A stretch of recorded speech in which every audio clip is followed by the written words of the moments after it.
السلام عليكم ورحمة الله وبركاته. اللهم صل وسلم وزد وبارك على سيدنا محمد وعلى آله وصحبه أجمعين. أهلا بكم في قناتي خبر وحكاية. لما شفنا طبعا يا جماعة الحريق الهائل جدا اللي حصل في سنترال رمسيس بمنطقة وسط البلد، كان حريق هائل جدا جدا ومن الصعب كان يسيطروا عليه، والحريقة كانت بتتجدد للمرة الثالثة. راح على أثر الحريق ده 4 مهندسين من الموظفين اللي داخل سنترال رمسيس. 4 موظفين ضحوا بأرواحهم، كان ممكن يا جماعة يمشوا أو يجروا زي ما بيقولوا كده، ينفدوا بجلدهم يا روح ما بعدك روح. هم فضلوا لحد كانوا على قدر الإمكان بيمنعوا إن الحريق ده يوصل البطاريات والمولدات.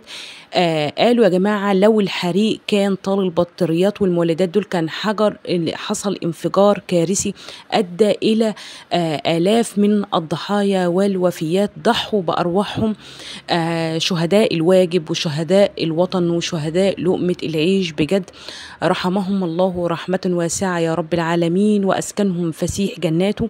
وعلوا برضو على أثر الحريق ده يا جماعة 22 مصاب، 22 مصاب في حريق سنترال رمسيس. ربنا طبعا يشفيهم شفاء تاما كاملا لا يغادر سقما، ويرحم شهداء الواجب ال4 مهندسين رحمة واسعة.